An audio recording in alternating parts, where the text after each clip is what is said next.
মায়ের সাথে সেলফি এটা আমার এই কারণেই ভালো লেগেছে। দেখুন এখন কি হয়, আমরা যারা অভিনয় করি আমরা অনেক সময় আমাদের যারা দর্শক মানে যাদের জন্য আমরা কাজ করি, যাদেরকে আমি এক্সটেন্ডেড ফ্যামিলি করি, তাদের সঙ্গে অনেক সময় আমাদের দেখা সাক্ষাৎ হওয়ার সম্ভাবনা কম, কারণ আমরা আমাদের মতো শুটিং করছি, শুটিং এর পরে ডাবিং হচ্ছে, তারপরে রিলিজ করে যাচ্ছে। তো যখনই কোনো অনুষ্ঠানে বা কোনো জায়গায় দেখা হয়, প্রথমেই এখন যে আমরা একটা আছে সেটা হচ্ছে সেলফি তোলা। সেলফি তোলাটা এখন ভীষণভাবে যেটাকে আমরা বলি ইন। তো পুজোর সময় আমার মনে হয়, আমার খুব কমন একটা কোয়েশ্চেন মাঝে মধ্যে ফেস করতে হয় যে ছোটবেলার পুজো মিস করো। আমি সবসময় বলি যে প্রত্যেক বয়সের পুজোর আলাদা আলাদা মজা আছে। পুজোর যেটা সব থেকে আমার কাছে গুরুত্বপূর্ণ বিষয় হচ্ছে যে আমাদের প্রিয়জনদের সঙ্গে একসাথে এসে আনন্দটা ভাগ করে নেওয়া। এবার প্রতি পুজোয় কিন্তু এরকম নতুন নতুন স্মৃতি তৈরি হয়, আর আমরা স্মৃতিগুলো জমিয়ে রাখি কিন্তু ছবির মাধ্যমে। যখন আমরা ছোট ছিলাম তখন মনে আছে ওই একটা নিলে 32টা, কোনো কোনো সময় 33-34টাও হয়ে যেত। তারপরে মোবাইল ফোন এলো, যখন ডিজিটাল ক্যামেরা এলো, তারপর মোবাইল ফোন এলো।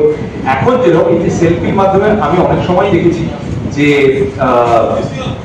যখনই পুজো প্যান্ডেলে ঘুরতে যান, তো প্যান্ডেলের ছবি, মায়ের সাথে মানে প্রতিমার সাথে ছবি, এরকম এখানে বলা হচ্ছে মায়ের সাথে সেলফি, বন্ধু বান্ধবরা একসঙ্গে বা আত্মীয় স্বজন একসঙ্গে ছবি। সেই ছবিগুলো না পরে, সেটা তো পোস্টিং হয়, সোশ্যাল মিডিয়াতে পোস্টিং হয়, পরে কিন্তু অনেকে আবার সেটাকে রিভিজিট করে, এবং সেই রিভিজিটের সময় কি হয়, সেই সময়টা, সেই মুহূর্তটা আবার তাজা হয়ে ওঠে। এবার অনেকের পক্ষে হয়তো কলকাতার পুজোয় অনেক ইচ্ছে থাকা সত্ত্বেও কাজের জন্য বা অন্যান্য কারণে আসা হয় না, বা যারা বিভিন্ন জেলাতে আছেন তারা হয়তো কলকাতায় আসতে পারছেন না, বা কলকাতায় যারা আছেন তারা জেলার পুজো যেতে চাইছেন, হয়তো হচ্ছে না। এরকম কারণের ফলে এই ছবিগুলো তোলা তখন হয় না। আর একটা কারণ হয় মূলত বিভিন্ন প্যান্ডেলে, যেখানে যেগুলো খুব পপুলার, আমরা জানি প্রতিদিন কলকাতার পুজোর ভিড় বাড়ছে, কারণ প্রচুর মানুষ আসছে বাইরে থেকে, এখানকার মানুষ। তো ভিড়ে কি হয়, সেলফি তোলার অনেক সমস্যাও আছে। ভিড় চলতে থাকে, আমাদের যারা ভলেন্টিয়ার্স আছেন তাদের সেটাই দায়িত্ব, তারা চান আরো বেশি মানুষ আসুন, সুষ্ঠুভাবে পুজো দেখুন। তো তারা বলেন, অনেক সময় বলে নো সেলফি, অনেক সময় বলে এগিয়ে যান। তো ধাক্কা থাকে যে সেলফি বিগড়ে যাচ্ছে, ফ্রেম বিগড়ে যাচ্ছে, তাতে মুশকিল হচ্ছে ছবিও উঠছে না। পরে গিয়ে যখন দেখা গেল হয়তো ছবি তোলা হয়েছে, ব্লারি হয়ে গেছে বা ঠিক মতো ছবিটা ওঠেনি, তখন খুব মন খারাপ হয়।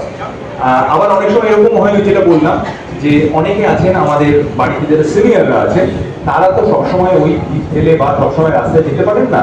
তাদের কাছে কিন্তু অনেক সময় আমি দেখেছি তারা টেলিভিশনে বা বাড়ির যারা গেছে তারা ভিডিও করে নিয়ে এসে দেখান, ছবি দেখান। তাদের কাছে ওটা দারুণ আনন্দের যে তারা বাড়ি থেকে না বেরিয়ে ওই পুজোটা দেখতে পাচ্ছে। তো আমার মনে হয় সেইখানে এই মায়ের সাথে সেলফিটা আরো বেশি ইম্পর্টেন্ট, কারণ এই অ্যাপের মাধ্যমে একটা কিউআর কোড স্ক্যান করলে বোধহয় 50টা পুজো এরকম আছে, 50টা এরকম পুজো আছে। সেই পুজোর প্যান্ডেলের যেরকম 360 ডিগ্রি ভিউজ, সেটাও পাওয়া যাবে।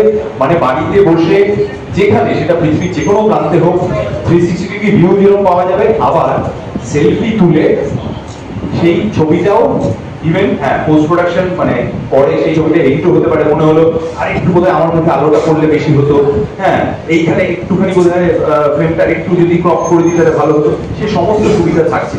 তো যেটা আমার সবচেয়ে ভালো লেগেছে সানরাইজের এই উদ্যোগটা,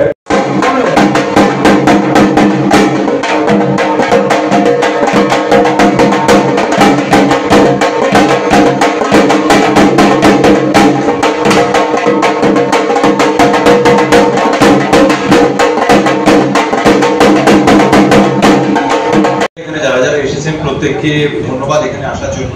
এবং এখানে মানে প্রেস ক্লাবের মতো একটা ঐতিহ্যবাহী জায়গায়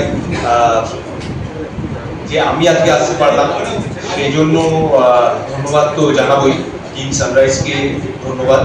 তবে যেহেতু আমি এই টিমেরই অংশ, তাই আলাদা করে আর খুব বেশি ধন্যবাদ জানাচ্ছি না। তবে আজকে এখানে যারা যারা এসেছেন প্রত্যেককে আরো একবার এখানে আসার জন্য ধন্যবাদ এবং স্বাগত জানাই।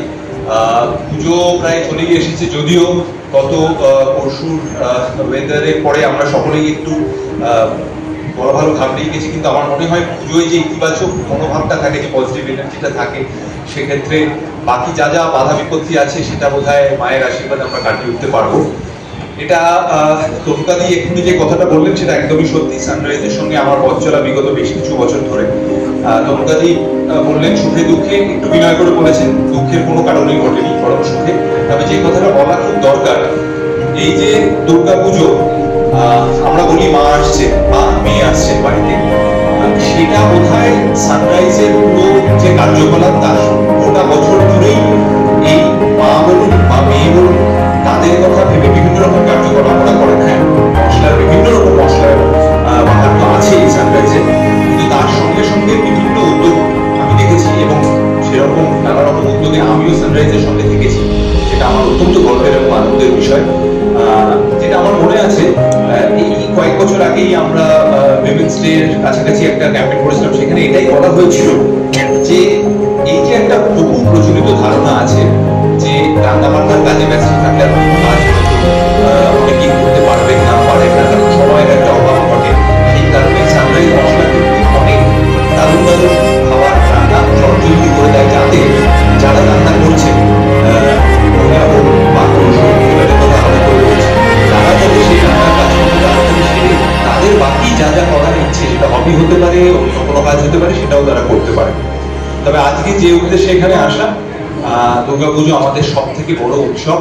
আমরা গোটা বছরের পথ চলার যা যা রসদ আছে সেটা এই কটা দিন থেকে নিয়ে, তো সেই উৎসবের যেরকম শুভেচ্ছা আপনাদের সকলকে, তোমাদের সকলকে জানালাম, তার সঙ্গে সঙ্গে এবারে সানরাইজ একটা দারুণ উদ্যোগ নিয়ে এসেছে এবং তার সঙ্গে সঙ্গে সানরাইজ পূজা অ্যাপ তারাও সেই পথে এগিয়ে এসেছে। দেখো, পুজোতে ভক্তি থাকবে, শ্রদ্ধা থাকবে, আনন্দ থাকবে, উৎসব থাকবে, নিজেদের প্রিয়জনদের সঙ্গে একসঙ্গে আসার একটা আলাদা করে এই সময়টা আমরা বেছে নিই। কিন্তু তা সত্ত্বেও আমরা জানি অনেক এরকম আছেন যারা হয়তো বাড়ি থেকে দূরে থাকেন, প্রিয়জন বা আত্মীয় স্বজন বন্ধু বান্ধবদের সঙ্গে ইচ্ছে বা চেষ্টা থাকলেও অনেক সময় দেখা হয় না। তাদের জন্য আমার মনে হয় এই সানরাইজের উদ্যোগটা খুব খুব গুরুত্বপূর্ণ।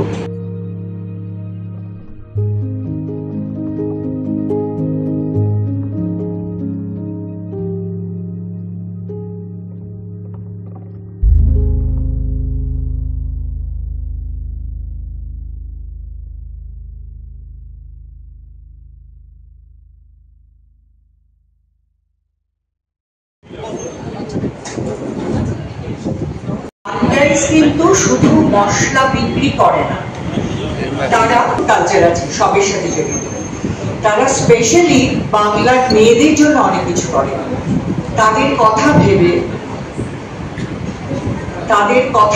নতুন নতুন মশলা তৈরি করা, যাতে তাদের, এবং আমরা অনেক প্রজেক্ট এরকম নিই যাতে করে তারা স্বনির্ভর হতে পারে। আজকের অন্নপূর্ণা টাইপ অনেকগুলো আমরা প্রকল্প নিই, সেইগুলোতে তারা নানাভাবে বাংলার মেয়েদের সাহায্য করে।